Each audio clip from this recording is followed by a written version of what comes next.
Hello and welcome to another edition of Eat the Week. I'm your host Harry Foodie Guy and I'm in an unusual place. So I'm back where it all started. So that's a strange thing to say, but I'm back in my hometown. So I'm in Chatham at the moment and we just did a show at Chatham Dockyard as an actor. So as me. But I just wanted to say I'm back home. Sorry, we've got traffic behind us, but here is Field Marshal Kitchener, and we used to climb up on top of that. Can you get him in? We used to climb up on top of that every time we got drunk and put a traffic cone on his head. So sorry about that, mate. No offence, but he was a good sport, and I can't imagine climbing that bloody thing because look at the size of it now. But anyway, we're not here for that. We're here for this. So I'm just watching out for dog poo because we are in the Medway towns. So we are at Fort Amherst, which is where I started my everything. I did my first acting job here as a scare performer on the Halloweens, and my first cooking job here, like cooking in the little. We had one of those little food trucks, so mainly burgers and hot dogs and stuff like that for the visitors, and I was a tour guide for the tunnels. So we're going to go in now, 41 years later, and see how much has changed. So I was a child volunteer. So yeah. I'd forgotten that my roots were here, my cooking roots, because I always described myself as a home cook, but forgot that I cooked for all the visitors here at 13 years old. So that was the start of it. Right, let's go in. Don't get out of this traffic.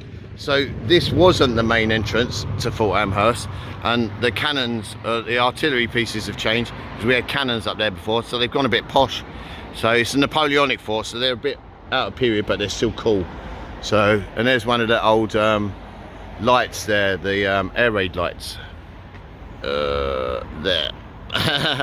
So that's pretty cool. Oh, actually we can go up and have a look. So this used to be the staff's entrance, so let's go and have a look. All right, it's weird to be back here because I was a tour guide here and a chef and an actor, so it is literally where we started. This is all cool. Oh yeah, anti-tank blocks, look, that's awesome. So they would have been, we saw them on the beaches and stuff. So yeah, dragon's teeth. So yeah, they've really, it's all posh now. So it's a proper Napoleonic fort. At the time we had loads of tunnels that weren't even open, and we were like renovating them and doing archaeological digs. So I actually had the dubious pleasure of digging out a Napoleonic latrine, which I thought was absolutely fantastic at the time. So, you know, some people think that was a shit job, but I loved it. So anyway, right, so look, we've got some cannons here and cannon damage. Look, there's even a cannonball still stuck in that one. That's pretty impressive, isn't it? Look up and look at, yeah, and then shell damage on this one, which is cracked in half, but look how thick that is. So I absolutely love that. So these have been here for a while. So these are iron plates with different projectiles being fired at them. So yeah, so 7-inch projectiles. So that's that just goes to show what, you know, some of these mad cannons can do. Anyway, so here's the new entrance, which used to be the staff entrance. That used to be our little staff room over there. I don't know where I'm going, no? Up there, I suppose. Yeah, up there. Right. Oh, this is weird. This never used to be open to the public, so let's go up on a little and meet the guy that's gonna show me around tunnels that I used to show other people around, so a bit surreal. And we'll end up with a bit of food because they've got a little cafe going.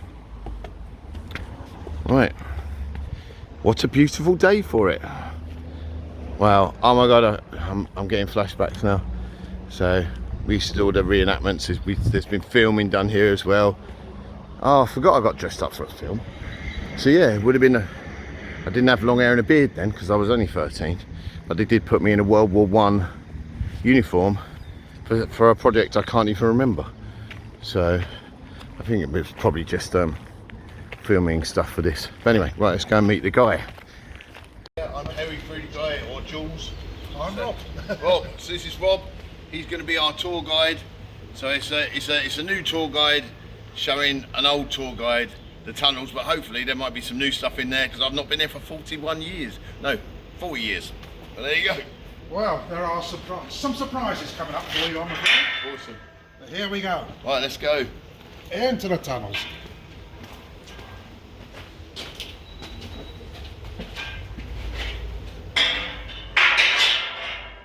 Bit different look. I don't like the doors closing behind me. Well, I slept. There's a clank. I slept. So, although the tunnels are Napoleonic, they were also used in the Second World War. So, yeah, look at that. Amazing. So they were air raid shelters, but they were also designed, like lower down, they were also part of the control room. So yeah, this is the only civilian part of the tunnels. Civilians are not allowed to shelter. Yeah. They will be sheltering in Chatham somewhere. Yeah, yeah. The staff that work here will be looked after. So. And we're 20 metres below the ground now. Yeah, it's mad already, isn't it? Yeah. Awesome. And of course, obviously, we have to have all the facilities available. There you go, that's the important bit. A bucket with a lid on it. No Andrex, no Kasher. God, no food challenges in those days. Squares. An air raid going on up above. There you go, so look at that. Safe. The old control room. So this used in World War II as well. So this stuff's original as far as I can remember, some of it, because it was here when I was here. So, and we were like literally still digging the tunnels out back in those days. So I'm not sure about the phones. But the board actually has the day of the 29th of the 8th, 1940, and it shows the exact incidents that happened on that day. That's cool. Yeah. We also have the Schultz aircraft factory Shit, built on Rochester. Cool. Which was a major incident. Yeah. That's awesome. And everyone had to know their planes in those days as well. So I got my light on, and I know, but so you had to be able to look at them and identify them from underneath. So everyone knew what, you know, a Hurricane, a Spitfire looked like, and a Messerschmitt, and a Heinkel, and all that. And those Junkers 88s are still actually in service, and they use them. I've been on one flying over to Europe, which was a bit disturbing. But right, let's go down and see some Napoleonic stuff. Right, so here we are, the start of the main tunnels. Listen to that lovely echo. Normally it'd be like, oh, it's too echoey. But yeah, let's take a stroll through. So in my day, we didn't have lights and stuff like that, so it's all quite posh. It was when I was 13 years old, I worked here as a guide, and all we had was my torch. And so there's the Garrison Well, which has been opened. It used to be shut off, so let's see if I can sneak by there. So yeah, there used to be a wall, right, because it was dangerous. But check that out. Oh, it's lovely. Right. Oh my God, I don't want to drop the camera down there. Oh, did you see, oh, there's a little face down there. Yeah, it goes all the way up there. I don't know how deep are we right now? Well, 20 metres down to the water, 20 metres up to the surface, cool. So 40 metres altogether. Cool. The one thing that's different about this mine as opposed to the silver mine we were in a couple of weeks ago in Geodepolpi in Spain is that it's not made with dynamite, so it's made with pickaxes. So, and I've just learned that they were Cornish miners, so which is weird because I live in Cornwall and my glamorous assistant Caroline was born in Cornwall, and but they don't serve pasties in the shop, so maybe they should do something about that. But you can actually see the actual pickaxe marks in the wall, so if the stone looks unusual, then it's because it's literally, you know, but it's a softer stone. So what stone is this one? This is chalk, but the dark deposits are actually flint. Yeah, so chalk and flint, which is like very common to this area, which is why it's really hard to garden. So, right, yeah, so I learned something new because I was telling everyone when I was 13 years old, like we were meant to say, you know, it was French prisoners of war. So I've just learned it was Cornish miners, which is interesting. So we'll go and look at another section and we'll get to it directly. Right, so there was this is a section that I remember. So there was a mining accident here and basically the ceiling came down, which is why that looks very different. It's flat. So, and killed 13 people, 13 of the miners. So, and I used to walk through these tunnels without any lights, and we did a challenge as tunnel guides, whether we could walk the entire tunnels when we were kids as well, without a torch. So, and when it's dark down here with no lights on and anything, you can't see your hand in front of your face. But since then, they've actually opened the doors that were shut, so there was a wall there, so that didn't exist. So what a beautiful sight. It's chalk. There's like initials and stuff like that. Are we going to Calmed in. No, I was a little scrope, but I wasn't a vandal. But you can see that's new stuff that's just fallen. So, and someone else has carved their name up there. And because it's chalk, you do get, you know, little falls like we've just seen. So. Well, obviously that's why there's a sharp turn at the top, so the defenders at the bottom can fire up before they can bring their arms on there to you. Yeah, there's a lot of that here. A lot of fun, quirky Napoleonic ideas of killing people, and forcing them down into areas where they're like locked up and only 2 or 3 can appear rather than 30. So yeah, it was a very defendable little fort actually. So it's cool. Whoa. Brought down to a platform that was mounted there. Oh yeah, you can see where the wooden bits would have gone and through. then they would put the barrels of gunpowder on the top there, open the trapdoor and push them down the last 12 feet. Brilliant. So that they dropped and they didn't explode. So that was a gunpowder shaft. Can you imagine? This is a perfect spot for doing Halloween horrors, isn't it? It's brilliant. So here's 1899 on there. So. But the interesting thing here is his friend decided he'd also do his name. Yeah. And then scribbled it out. Letter of it. Left Mr. Kempo to take the can. That's funny. Through the fort. A defensive package or passage. So cute but disturbing enemies coming up through would just basically get caught up, and then 3 or 4 men could muller them. Oh, this is fun to be back here 40 years later. Strength. Oubliette. It is like being in an oubliette, but it looks like a film set to me, but it's weird, but it's not. So these are all pickaxe marks. Like, this is mad. Look at it. It doesn't look real because it's chalk. But chalk's also really dangerous, which is why they couldn't use dynamite and stuff like that, because it's so fragile, it would just all collapse. So, and it even did collapse when they were using pickaxes. Oh, look at this. It doesn't look real. But there you go, you can see a piece has fallen off there. So yeah, chalk. God, I can't believe I used to walk these in the dark. And occasionally just like, be like putting, you know, hands on and then recognising a corner. But yeah, I love these little defensive areas. Check that out. So you got like a little musket slit, and then facing up against. Oh, it won't focus. No, it's focusing on other stuff. There you go, focusing up there. So if you know, a bunch of soldiers came down there, they'd be mullered again by, you know, 1, 2, 3, 4, 5 muskets.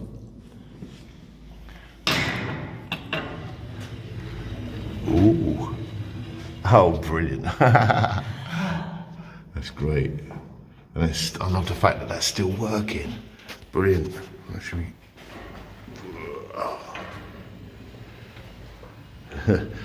that's amazing. Thought of everything in those days. Ooh, spooky. Look at this. So this is the latrine. It's a shame that it's not like actually open, but does this one open, Bob? Let's put a light down there. Right, so the latrine down there, can you see that slide? Right, that goes down into the original latrine, and that slide, I used to actually slide down on my feet, you know, because I was one of the original volunteers that excavated the shithole. So we found all kinds of things down there, World War II plates, cutlery, knives and forks, and then I found a body and I was all very excited because I found like bones and stuff like that in the latrine, which is actually a really deep kind of well with no water. Well, and but it wasn't a human. It was a cow that had fallen through from the top and died in down there. And so we did that. That was my first bit of archaeology. So a bit of a crap job, but you know, someone had to do it. But you can't get it, honestly, sliding down there. That is, I can't. How long is it? That drop, Rob? No idea. No, so it's, I'm not going to find out either. It's such a good job. This should be part of the thing. It's like, I don't know, but I wouldn't slide down there now, because if it's been completely dug out, you might get a surprise when you drop off the end. But yeah, that was brilliant. So it was completely full, and we pulled loads of stuff out of it. So, but no poop. Right, moving on. Look at that. Never filmed down a toilet before. Oh dear. I'm at least looking down and not looking up. No, exactly. Well, it wouldn't surprise me. But I have spent a fair amount of time on the toilet after food challenges, so. But I wouldn't want to shit with 3 other people sat next to me reading the paper, or in these days playing their phones. But look at that. There you go. Really tell how big he is. That's everyone. Well, you can, because that's a toilet hole. So that's quite a large spider. You won't want to sit down on that bog, and yeah, especially not if you were just doing a sit-down pee. That might be a bit of a shock. And it is real. Yeah. It's not a prop. I'm catching the shadow of it in my eyes, but I couldn't see it. Oh, look, this one's alive. This one's You got another one? not as big. Oh no. But it is moving. He's actually building the web. How cute. A toilet spider, everyone. Right, so you know that thing that I just closed, that is a really simple remote control gate. Well, it's just being opened again. So, there you go. So Rob's around there opening the gate for us. How amazing is that? But what a terrifying thing to see closing if you're running down this bit and looking at a bunch of muskets firing at you where you're running down from this bit. So there you go. All right. So this one's the barrier bitch, or the barrier ditch. So, I don't know what this room is here. Can't remember. What's this one? Operating the next gate. Oh, okay. Operating room for the next gate. It's all finished, and if you were lucky, your own side let you out. Yeah. Oh, right, cool. So Sally Port. So you operate it from inside there. Yeah. Brilliant. Now into the sunshine again. So this hasn't actually changed that much. Like, because, yeah, we used to run about in here and stuff like that. And they are, I remember there's rats as big as Yorkshire Terriers. Those cold tunnels were now out in the sunshine again. But look at this, it's so defendable. Like, so you got a trench down there. There's like, you know, cannon emplacements there to fire down at anyone that was coming up from the River Medway that way. And but this fort was never attacked. So the only victims were the poor Cornish miners that got squashed when the roof came in. So it's almost a shame this was never attacked, because it would have been devastating for whoever was trying to attack it.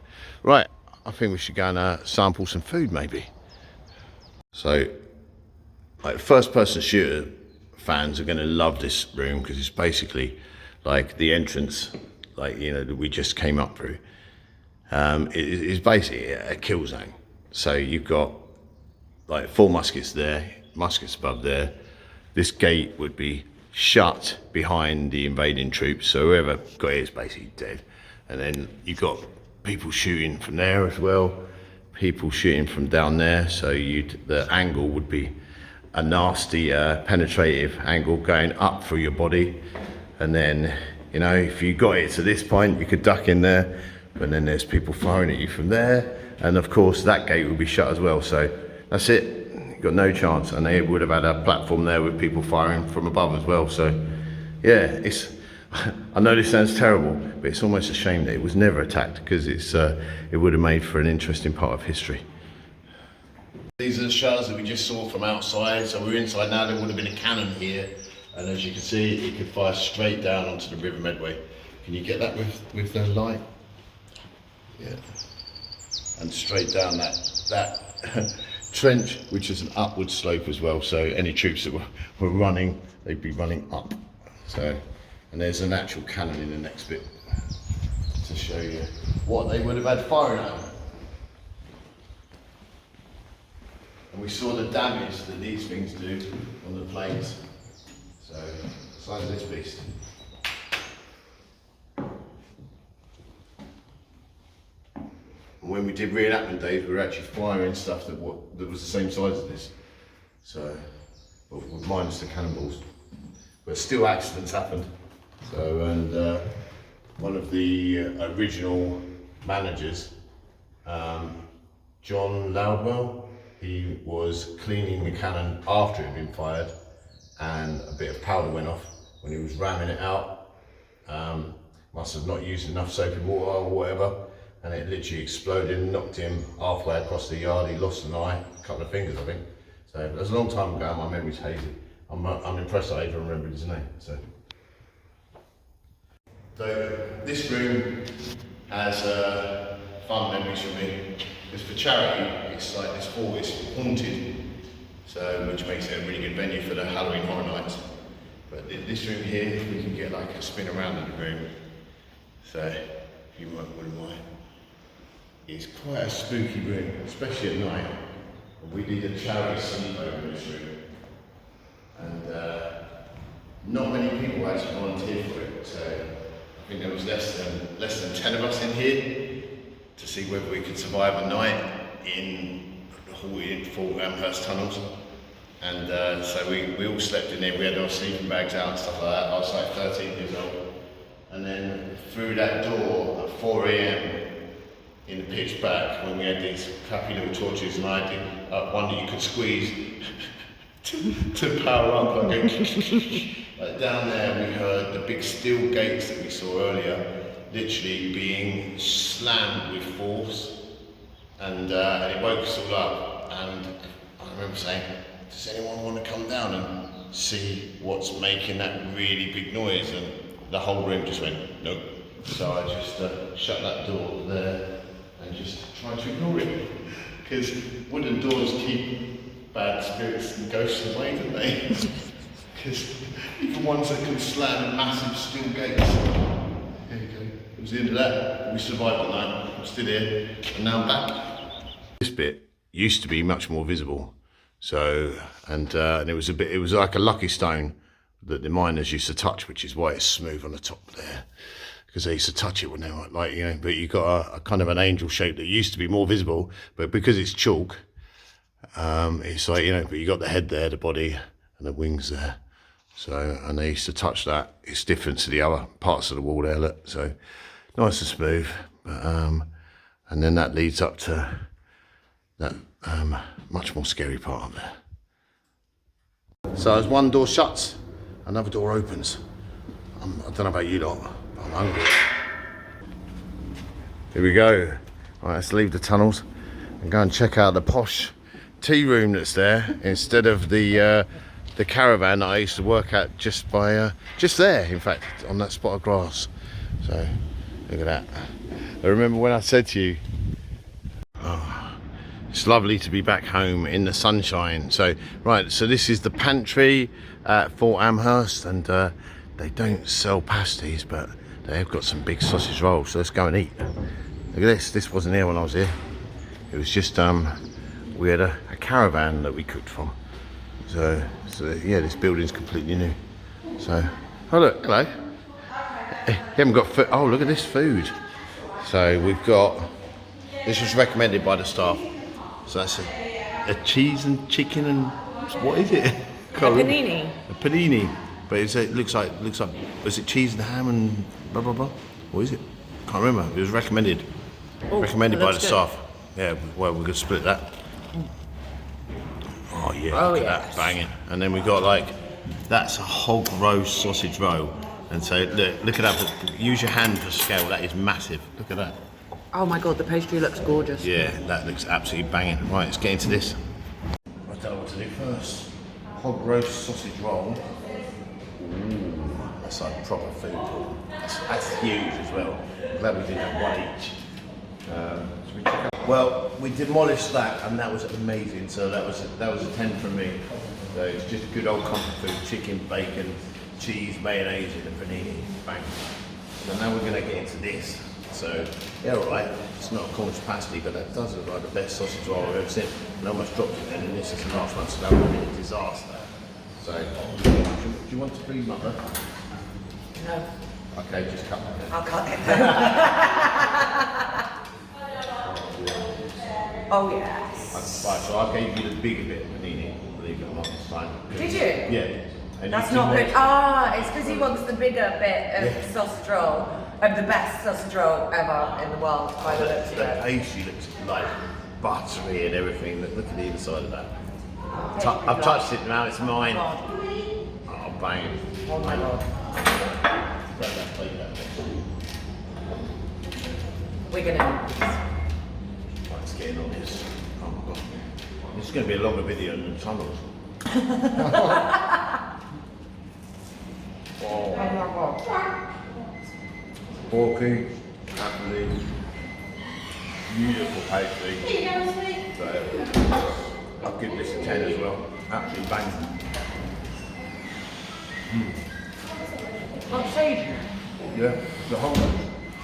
Oh my God. And not even a sausage roll. It shouldn't be called a Stuff in sausage it roll. as well. No, wait, what is it? A whole roast roll, I think. Yeah, it's called a whole roast roll. It just looks like sausage roll, but it's quite. So, it's like a roast dinner without the potatoes. Wrapped in pastry. In really good pastry. Yeah. That's all just pastry. Pastry. Oh. Butter pastry. Right. I'm gonna need another half. 10 for me. We can go. Unless you want to have sleep in the tunnels.